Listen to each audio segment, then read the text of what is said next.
बिस्मिल्लाहिर्रहमानिर्रहीम। अस्सलाम वालेकुम नादरीन, आप यूट्यूब चैनल देख रहे हैं। मैं इमरान खान हूँ। 3 बहुत आम खबरें मुझे आपके सामने रखनी है और तीनों के बारे में आपको बताता हूँ वो क्या है। एक तो हुकूमत प्रोपेगेंडा कर रही है बार बार कि जनाब उन्होंने इकॉनमी ठीक कर दी है। सिर्फ एक फैक्टर आज आपके सामने रखूँगा और कोशिश करूँगा रोज़ाना एक आधी चीज़ आपके सामने ज़रूर रखूँ ताकि इनका पोल खुले। ये लोगों को बेवकूफ़ समझते हैं, लोगों के घर का बजट इन्होंने तबाह कर दिया है और ये अपनी ही कारकर्दगी से अपना ही मुवाजना करते हैं कि 10 दिन पहले हम आपको जो है वो बड़े वाले डंडे से मार रहे थे, आज हम आपको थोड़े से छोटे वाले डंडे से मार रहे हैं। ये कौन सा मुवाजना है भाई? आपने तो महंगाई कम करनी थी। तो मैं एक एक करके पोल खोलूंगा। आज इन्होंने बड़ी बगलें बजाई, बड़ी इन्होंने कल तालियां बजाई और बड़े इन्होंने नारे लगाए। तो इनके नारों में कितनी सदाकत है, बहुत बड़ा पोल खोलूंगा मैं इस वीलॉग के आखिर में। और एक चीज़ आईनी तरमीम के हवाले से है, वो भी बहुत इंपॉर्टेंट है, मुझे आपको बतानी है। लेकिन सबसे पहले इमरान खान साहब की सूरत हाल। इमरान खान साहब की जेल के अंदर मुलाकातें रोक दी गई हैं। 18 तारीख तक उनसे कोई नहीं मिल पाएगा, इसका बंदोबस्त किया गया है। अब 18 तारीख तक क्यों नहीं मिल पाएगा वो मैं आपको बाद में बताता हूं। नेक्स्ट स्टोरी इसके ऊपर है। लेकिन इमरान खान साहब को 18 तारीख तक मिलने से उन्होंने इनकार कर दिया जी, कोई नहीं मिल सकता। उसकी वजह यह है कि सिक्योरिटी के इश्यूज हैं और जेल के अंदर कुछ मामला एक्सरसाइजेज चल रही हैं। तो इमरान खान कोई माजा गामा तो नहीं है ना। ओ भाई, वो इमरान खान साबिक वज़ीर-ए-आज़म पाकिस्तान है, पूरी दुनिया में उसका नाम है। दुनिया के 62 अफराद की फहरिस्त के अंदर वो आदमी कहाँ खड़ा है जाकर आप चेक कर लें। और दुनिया के कितने लोग उसको जानते हैं और उसको मिलना चाहते हैं ये भी आप जाकर चेक कर लें। उसकी क्रेडिबिलिटी आप चेक कर लें। वो एक आवाज़ देता है जेल में बैठकर और पूरा पाकिस्तान चौक हो जाता है। 4-4, 5-5 शहर एट अ टाइम बंद हो जाते हैं। वो इतना ताकतवर आदमी है पॉलिटिकली और पाकिस्तान के लोग उससे प्यार करते हैं। सबसे ज़्यादा वोट पाकिस्तान की तारीख में उसने हासिल किए हैं। तो आम आदमी थोड़ी है कि उससे आप मुलाकात बंद करवा देंगे किसी भी बहाने से। तो 18 तारीख तक के लिए इन्होंने मुलाकात बंद करवा दी है। इसमें बैरिस्टर गौहर ने उमर अयूब साहब के साथ और रऊफ हसन साहब के साथ बैठकर एक प्रेस कॉन्फ्रेंस की है और उन्होंने कहा जी पहले भी इमरान खान पे 2 हमले हो चुके हैं और इमरान खान साहब अपने मुंह से खुद कई दफ़ा कह चुके हैं कि उनकी जान को ख़तरा है। और इमरान खान से हमें आज के दिन की उन्होंने वार्निंग दी है कि हर हाल में मिलाया जाए। इमरान खान आम कैदी नहीं है। हमें पहले से अंदाज़ा था कि उनके साथ क्या किया जा रहा है या क्या किया जा सकता है। इसमें मुराद सईद का एक स्टेटमेंट है, वो भी बहुत इंपॉर्टेंट है। मुराद सईद का आप स्टेटमेंट सुन लें, आपको आइडिया हो जाएगा कि मामला किस तरफ जा रहा है। मुराद सईद ने कहा कि मैंने महीनों पहले इतला दी थी कि एस्टेब्लिशमेंट नवंबर से पहले पहले इमरान खान के हवाले से अपने घिनौने मंसूबों पर अमल दरामद का इरादा रखती है। पाकिस्तान में मुकम्मल तौर पर मिस्र मॉडल को लागू किया गया है। मिस्र में जो है वो जनरल सीसी ने वहाँ पे मुर्सी को जेल में मार दिया था और जो मोहम्मद मुर्सी थे उनके बाद से लेकर फिर क्या सिचुएशन रही वो तब से अब तक वहाँ पे इक़्तिदार पे काबिज़ है। तो वो यहाँ पे वो कह रहे हैं जी मिस्र मॉडल जो है वो लागू किया जा रहा है। गुज़िश्ता दिनों लगने वाली मुलाकातों पर पाबंदी, इमरान खान की एहलिया के बाद इनकी बहनों की भोंडे केसेस में गिरफ्तारी और इनके वकील इंतज़ार पंजूथा की गुमशुदगी अगर इस खदशे को तकवीत देने के लिए नाकाफ़ी थी तो अब अडियाला से इमरान खान के हवाले से आने वाली खबरें इस बात पर मोहरे तस्दीक सब्त कर रही हैं कि इमरान खान की ज़िंदगी को शदीद ख़तरात लाहक है। ये मुराद सईद ने बताया। उन्होंने कहा कि पाकिस्तान पर काबिज़ माफिया को मुखलिसाना मशवरा है फ़ौरन से पेशतर पार्टी क़यादत और वकला को इमरान खान से मिलने दिया जाए ताकि वो इनकी खैरियत के हवाले से कौम को आगाह करें। इमरान खान और मोहम्मद मुर्सी शहीद के कद में जो फ़र्क है इसका शायद आपको इस वक्त अंदाज़ा नहीं है। इस आग से खेलने की ख्वाहिश तर्क कर दें वरना किसी के दामन में खैर नाम की खैरात नहीं रहेगी। तो मुर्सी जो था वो बेशक वहाँ का बहुत बड़ा लीडर था लेकिन इमरान खान जितना कद नहीं था। इमरान खान की पाकिस्तान में जो फॉलोइंग है वो अनप्रेसिडेंटेड है। यानी कभी भी किसी लीडर को पाकिस्तान में इतनी ज़्यादा मकबूलियत नहीं मिली जो इस वक्त इमरान खान साहब को मिली है। यानी तारीख के मुश्किल तरीन इलेक्शन लड़के वो सबसे बड़ी जमात साबित हुआ। हालांकि उसकी फार्म 47 जाली बना के इन्होंने सीटें छीनी, फिर भी इतनी सीटें छीनने के बावजूद पहले नंबर पे आज भी वो है। यानी इतनी ज्यादा सीटें थी इमरान खान के पास कि वो छीन के थक गए, लेकिन फिर भी वो सबसे बड़ी जमात है। अब भी पार्लियामेंट में सबसे आगे वही है। इमरान खान की बहन ने भी एक स्टेटमेंट दिया है और ये बात बताई थी अलीमा खान साहिबा ने और उन्होंने बड़ा क्लियरली ये स्टेटमेंट पहले दिया था। उन्होंने कहा था कि इमरान खान ने बताया कि ये मुझे मारना चाहते हैं और ये फैसला 1 माह पहले हुआ था और वो ये भी कहते रहे इमरान खान कि मुझे मुर्सी की तरह मारना चाहते हैं। ये अलीमा खान साहिबा ने पहले बता रखा है। उन्होंने ये स्टेटमेंट दे दिया था इमरान खान साहब के हवाले से बहरहाल इस वक्त जो इमरान खान साहब की सूरत हाल है, जेल में उनको कोई मिलने नहीं दे रहा, और ये चीज़ें रिपोर्ट की जा रही हैं कि शायद उनकी बिजली बंद है, कोई कह रहा है कि जी उनको खाना ठीक नहीं मिल रहा, कोई कह रहा है जी उनको बुरे हालात में रखा गया है, कोई कह रहा है जी उनको बाहर निकलने की इजाज़त जो सांस लेने की थी, चलने की, वो भी उनकी मना कर दी गई है। तो इमरान खान साहब को कह रहे हैं जी बहुत ज़्यादा तंग किया जा रहा है। अच्छा, ये किया क्यों जा रहा है, अब ज़रा आप इस तरफ आ जाएं ताकि आपको चीज़ें समझ आ जाएं। इमरान खान साहब का इस वक्त अपनी पार्टी के लोगों से मिलना बहुत ज़रूरी है, या उनका पैगाम बाहर आना बहुत ज़रूरी है, क्योंकि इमरान खान को यह पता है कि उनकी लाइफ के लिए और उनकी सियासत के लिए ये डेथ वारंट है अगर आईनी तरमीम हो जाती है तो। उन्होंने इसीलिए कहा था कि डू और डाई, यानी ये मेरे लिए मरो या मारने का मुकाम है, आर या पार जिसको कहते हैं आप उर्दू में। तो इमरान खान साहब ने कहा था ये आर या पार वाला मामला है, आईनी तरमीम वाला। देखिए, अगर आईनी तरमीम कर लेती है हुकूमत तो फिर उनके हालात बहुत बेहतर हो जाएंगे और पाकिस्तान तहरीक इंसाफ फिर छुट्टियों पे चले जाए, इंजॉय करें। फिर उसके बाद कोई बहुत बड़ी अवामी तहरीक चली तो चली, वरना कोई फ़ायदा नहीं है। और अगर पाकिस्तान तहरीक इंसाफ इस आईनी तरमीम को नाकाम बना देती है तो फिर ये हुकूमत जो मर्जी कर ले, इसको फिर घर जाना पड़ेगा। अब ये दोनों के सर्वाइवल का मामला है। आईनी तरमीम के नंबर हुकूमत के पास पूरे नहीं है, नंबर पूरे करने के लिए इस वक्त भी कोशिश हो रही है। अच्छा, इस वक्त जो सबसे ज़्यादा काम करना है, देखें, इमरान खान साहब को मिलने नहीं दिया जा रहा तो उनकी पार्टी कर क्या रही है, स्टेटमेंट सिर्फ, बस। पाकिस्तान की सबसे बड़ी पॉलिटिकल पार्टी का लीडर है, पाकिस्तान का सबसे मकबूल रहनुमा है, और उनकी बहन कह रही हैं, उनके जानने वाले कह रहे हैं, बहुत सारे सोर्सेज बता रहे हैं, और ख़ुद उनकी पार्टी कह रही है जी कि उनकी जान खतरे में है। लेकिन इसके बावजूद कोई शख्स कोई एक्शन लेने को तैयार नहीं है। यानी गंडापुर साहब मिले वज़ीर दाखिला को, उनकी मदद भी की जरगे के मामले में, फिर स्पेशली गए उनको मिलने के लिए और वहाँ पे मामला तय किए। ये बड़ी अच्छी बात है, गंडापुर साहब ने लीड ली इस मामले में कि ठीक है जी आप आएँ, हम बैठ के मसला हल करते हैं, आप हमारे बंदों को मारें ना, गोली ना चलाएं, 4 बंदे जो हैं वो जाँ बहक हो गए हैं, रोके इस सिलसिले को। तो पाकिस्तान तहरीक इंसाफ का भी प्रेशर बहुत था गंडापुर पे, और उसके बाद जो है गंडापुर साहब ने ये मीटिंग की, मैंडेट लिया, फिर गए जाके उनसे मीटिंग की और मामला तय किया। अब वहाँ पे जो है वो पश्तून कौमी जरगा होगा, और हुकूमत ने अपनी चीज़ें रख दी है कि ये चीज़ें हैं, इनके मुताबिक आप इसको कर लें। उस पर हम कल बात करेंगे जैसे जैसे वो मामला आगे बढ़ेगा। लेकिन क्या पाकिस्तान तहरीक इंसाफ की क़यादत कोई अमली तौर पर इकदाम कर रही है, कोई कदम उठा रही है इमरान खान साहब की जबरी तौर पे जो उनको बिल्कुल तनहा कर दिया गया है, इस मामले में पाकिस्तान तहरीक इंसाफ कोई कदम उठा रही है? तो जवाब है नहीं उठा रही। देखें, यह रिस्पॉन्सिबिलिटी सबसे ज़्यादा अली अमीन गंडापुर साहब की बनती है। वो इसलिए बनती है कि गंडापुर साहब लोगों को लेकर गए थे इस्लामाबाद, इस्लामाबाद में चीज़ें मिसमैनेज हो गई, और उनके लिए लोग गंडापुर साहब को भी रिस्पॉन्सिबल समझते हैं कि ना वो अपने लोगों से दूर जाते, ना वो अपने काफिले को तनहा छोड़ते, और ना ये सिचुएशन बनती। अब तो मोहसिन नकवी खुलकर दावा कर रहे हैं और सामने आकर दावा कर रहे हैं खैबर पख्तूनख्वा की गवर्नमेंट के सामने खड़े होकर कि जनाब ये तो कभी डी चौक आए ही नहीं, और ये वहाँ के रिपोर्टर भी कहते हैं डी चौक नहीं आए, ये दूसरी तरफ से गए थे। तो डी चौक गंडापुर साहब वो कहते हैं जी पहुँचे ही नहीं। अब गंडापुर साहब की रिस्पॉन्सिबिलिटी ये है कि सबसे बड़ी जिम्मेदारी उन पर यह आ गई कि उन्होंने आईनी तरमीम को रोकना है, क्योंकि इसको इमरान खान ने रेड लाइन बनाया हुआ था कि किसी सूरत भी आईनी तरमीम नहीं होने देनी।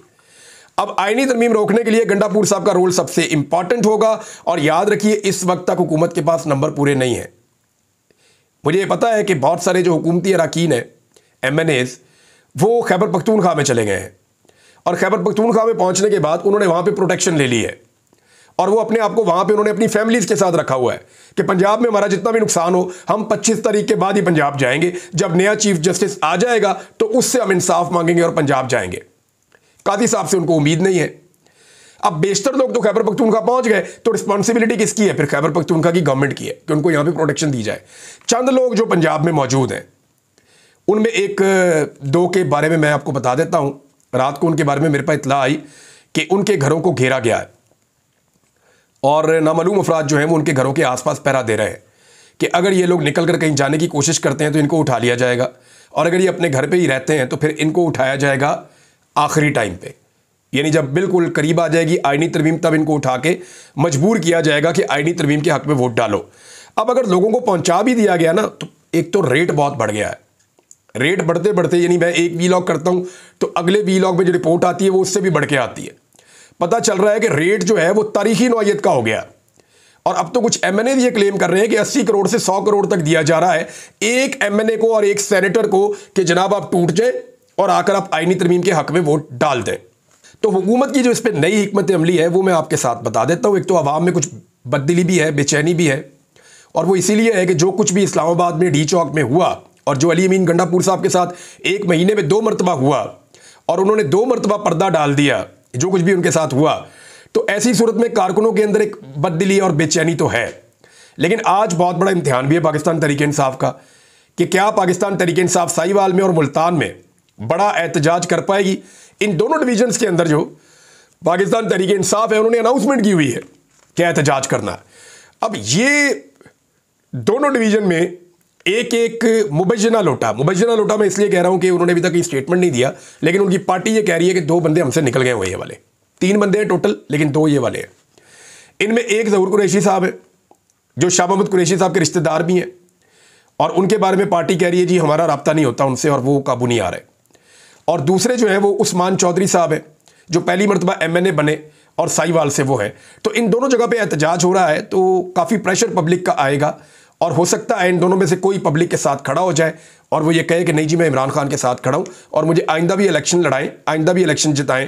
क्योंकि देखें उस्मान चौधरी को तो ये कहा गया कि अगली दफ़ा तो पीटीआई ने तुम्हें टिकट देना ही नहीं है और तुम्हारे चचा को टिकट मिलेगा, तो इसलिए तुम एक ही दफ़ा एमएनए बने हो, तो जो तुमने कमाना है, जो तुमने करना है वो कर लो। हालांकि वो ठीक ठाक मालदार आदमी है, लेकिन मुझे नहीं समझ आ रही कि अभी तक वो पाकिस्तान तहरीक-ए-इंसाफ को किस बात पे चक्कर लगवा रहे हैं। लेकिन ये रिस्पॉन्सिबिलिटी जो सारी की सारी होगी ना, एक तो आज के दिन का एहतजाज तय करेगा कि पब्लिक कहाँ खड़ी है और कितने ज़ोरदार तरीके से निकलती है, और क्या लोगों को जो मायूसी की बातें हो रही थी उनसे मायूसी हुई है या आज भी वो निकलते हैं। दूसरा, इमरान खान साहब की सेहत के हवाले से जो तशवीशनाक खबरें पाकिस्तान तहरीक-ए-इंसाफ बता रही है, इसमें लोगों में भी एक बेचैनी पैदा हो रही है, तो उसके रद्देमल के तौर पे भी लोग निकल सकते हैं, बाहर आ सकते हैं। एक आदमी जो कोशिश कर रहा था कि इमरान खान साहब से मुलाकात हो जाए, उनका नाम था इंतज़ार हुसैन पंजू था, और वो आदमी पूरा जोर लगाकर कोशिश कर रहा था। मेरी उनके अगवा होने से एक दिन पहले बात हुई और वो ज़्यादा टाइम यही बात करते रहे कि इमरान खान को मिलेंगे तो समझ आएगी, इमरान खान को मिलेंगे तो वो बताएंगे। जो इससे पहले उन्होंने बताया था, मैंने कैटेगोरिकली अपनी पार्टी को बता दिया था, लेकिन हम इमरान खान साहब से मिलने का वेट कर रहे हैं, और वो पूरी कोशिश कर रहे थे, तो उन्हें अगवा कर दिया गया। अब वो लापता है जबरी तौर पर, उनका पता ही कोई नहीं है। पुलिस ने अपनी मुद्दत में मुकदमा दर्ज कर लिया है और वकला जो है वो हाथ पे हाथ रख कर बैठे हुए हैं, एक के बाद एक वकील उठाया जाता है और वकला इसके ऊपर तवज्जो ही नहीं देते। अच्छा, ये जो है ना, वकील अपनी ताकत को कम कर रहे हैं, अपनी कमज़ोरी जो है उसको मैदान में रख रहे हैं कि जो मर्जी आए उनके साथ जो मर्जी करे। क्योंकि अभी एक ख़ास जमात के वकला को मार पड़ रही है, कल दूसरी जमात के पड़ेगी, परसों तीसरी सोच वालों को पड़ेगी, तो इस तरह ही अकेले अकेले होकर मार खाएंगे। गंडापुर की जिम्मेदारी बहुत बढ़ जाती है क्योंकि ये सारा मलबा उन पर पड़ता है और उन्हें अब इस सारी सूरत हाल में फ्रंट फुट पे आना पड़ेगा। उन्होंने ये स्टेटमेंट दिया था गंडापुर ने कि जनाब मैं दोबारा आऊँगा और मैं फिर आऊँगा, तो आइन के ऊपर हमला रोकना है और अदलिया के ऊपर अटैक रोकना है, अदलिया को इनके कंट्रोल में नहीं जाने देना। तो ये 2 चीज़ें करने के लिए गंडापुर साहब को शायद अगर इमरान खान साहब से मुलाकात नहीं भी होती तो दोबारा डी चौक इस्लामाबाद जाना पड़ेगा आइनी तरमीम को रोकने के लिए। अब एक और ख़बर जो मैंने आपको शुरू में कहा था कि मैं आपको ज़रूर बताऊँगा, ज़रा ये आप अपने सामने रख लें कि हुकूमत ने दावा किया कि 5 पावर प्लांट्स जो हैं वो बंद कर दिए गए हैं और इससे 411 अरब रुपए बच जाएंगे। तो जनाब ये चिट्टा झूठ है। मामला ये है कि ये प्लांट बहुत पुराने थे, इनमें ज़्यादा प्लांट जो हैं वो 1994 में जो पॉलिसी बनी थी उसके तहत लगाए गए थे। कोई एक आधा प्लांट ऐसा है जो 2001 की जो पॉलिसी बनी थी उसमें लगाया गया था। तो ये टोटल 5 प्लांट है। तो इन 5 प्लांटों के बारे में कहते हैं जी 411 अरब रुपए बचेंगे, तो झूठ बोलते हैं। ये 70 से 80 अरब रुपए की सालाना बचत पाकिस्तान को होगी, जो कैपेसिटी पेमेंट का 2% बनता है। यानी पाकिस्तानियों को अगर 100 रुपये आ रहा था ना तो 98 रुपये आएगा, और वो भी 98 रुपये कहाँ आएगा, ये कोई और टैक्स लगा देंगे आपके ऊपर। तो अवाम को इससे कोई फायदा नहीं होने जा रहा। ये जो कह रहे हैं ना बिजली सस्ती करेंगे, कोई टाइमलाइन नहीं दे रही है, ये सब झूठ बोल रहे हैं क्योंकि इन्होंने महंगे मंसूबे लगाए हैं। और मैं आपको एक और चीज़ बताता हूँ, ये कह रहे हैं ना हमने ये 5 प्लांट बंद कर दिए हैं और ये हमारी बहुत बड़ी कामयाबी है। तो मैं आपको बता देता हूँ कि ये जो 5 प्लांट है ये वैसे ही बंद हो रहे थे, इनका टाइम ही पूरा हो गया था, बल्कि इनको एक्सटेंशन भी दी गई थी। इनमें से कुछ ऐसे हैं जिनको एक्सटेंशन भी दी गई थी और कुछ को हाल ही में एक्सटेंशन दी गई है। ये झूठ बोलते हैं आपके साथ, और ये प्लांट वैसे ही बंद हो रहे थे। अब इन प्लांटों को पैसा कितना दिया है, सिर्फ एक प्लांट के बारे में आपको बताऊंगा ना तो आपकी तबीयत हरी हो जाएगी, आपको समझ आ जाएगी कि आपके साथ हुआ क्या। हपको वाला जो प्लांट है जो आप कह रहे हैं जी बंद हो गया, इसको पिछले 1 साल में इसने 1 यूनिट बिजली भी पैदा नहीं की, हपको पावर प्लांट ने। और मैं special thanks to Aamir Mateen साहब, सीनियर जर्नलिस्ट हैं, उन्होंने ये तहकीक पहले की है और उनको उनका क्रेडिट देना चाहिए। उन्होंने इसका आगाज़ किया था, फिर मैंने इसको बाद में स्टडी किया और ये उनकी खबर है। हपको ने पिछले 1 साल में 1 यूनिट भी बिजली पैदा नहीं की और कौम से उन्होंने लिए हैं 24 अरब रुपया 1 साल में। और पिछले 10 साल में बहुत थोड़ी बिजली पैदा करके इन्होंने जो कैपेसिटी पेमेंटों की बद में पैसा लिया है वो 205 अरब रुपए इन्होंने लिए पाकिस्तानियों से। 205 अरब रुपए, इतना इन्होंने लूटा इस मुल्क को। अब ये एहसान जता रहे हैं जब इनका टाइम खत्म हो गया। इनका टाइम खत्म हो गया तो बंद करके अब ये नाच रहे हैं, छलांगे मारने के जनाब उन्होंने बहुत बड़ी कामयाबी की है। इसमें जो लाल पीर प्लांट है ना, ये भी बहुत पैसा कमा गया। इसके बारे में ये मशहूर है कि इसमें ख्वाजा आसिफ साहब के भी कोई शेयर बताए जाते हैं कि इसके अंदर मौजूद है। बहरहाल ये लाल पीर प्लांट है, 1997 में आया था और इसको 2003 में लाइसेंस मिला था और 1994 के हिसाब से इसको जो है वो बनाया गया था। जो ब्यूरोक्रेट है ना वो कोई ना कोई गेम डाल देते हैं। 2019 में इसका मुआहदा खत्म होना था, लेकिन उसे 2029 तक के लिए तौसी दे दी गई और अब कह रहे हैं जी हम इसको खत्म कर रहे हैं। और भाई उसको तो 2019 में खत्म होना था, अब 2024 में खत्म करके आप कौम के ऊपर एहसान जतला रहे हैं। इनमें कोई प्लांट ऐसा है जो साल में 14 दिन चला, कोई ऐसा है जो 10 दिन चला, कोई 10% वाला है, कोई 30% वाला है, मैक्सिमम 40% तक है। तो इन प्लांटों ने पाकिस्तानियों का खून निचोड़ लिया। अब जनाबे अली इनके बंद होने का टाइम आ गया था और अब ये काम ही नहीं कर पा रहे थे। एक प्लांट तो ऐसा है पूरे पिछले साल में 1 यूनिट बिजली नहीं बनाई। क्यों नहीं बनाई? बना ही नहीं पा रहा। लिहाजा अब ये प्लांट बंद होने का टाइम था, तो कौम के ऊपर एहसान ना चढ़ाएं। आपने जो प्लांट लगाए थे ना 2013 से 2015 वाली पॉलिसी में, ये जो 2015 के आसपास नवाज शरीफ ने और शहबाज शरीफ ने प्लांट लगाए थे, 80% से ज्यादा बोझ उन प्लांट्स का है पाकिस्तान के ऊपर। जो ज्यादा बोझ है वो उन प्लांट्स का है। हम 2100 अरब से जायद का कैपेसिटी पेमेंट दे रहे हैं इन प्लांट्स को। तो ये ज्यादती पाकिस्तान के साथ हुई है और ये झूठ बोल रहे हैं मईशत के हवाले से। और बहुत सारे झूठे दावे हैं इनके, एक एक करके मैं आपको बताऊंगा। लेकिन सिचुएशन आपके सामने है। आईनी तरमीम को रोकने की सबसे बड़ी रिस्पॉन्सिबिलिटी इमरान खान साहब से मुलाकात नहीं होती तो अली अमीन गंडापुर की है। और दूसरा, इमरान खान साहब से मुलाकात के लिए पाकिस्तान तहरीक इंसाफ की कोशिशें बहुत कमज़ोर हैं। हालांकि वो कह रहे हैं कि उनकी जान खतरे में है। अब तक के लिए इतना ही। अपना ख्याल रखिएगा, अपने चैनल का भी। अल्लाह हाफ़िज़।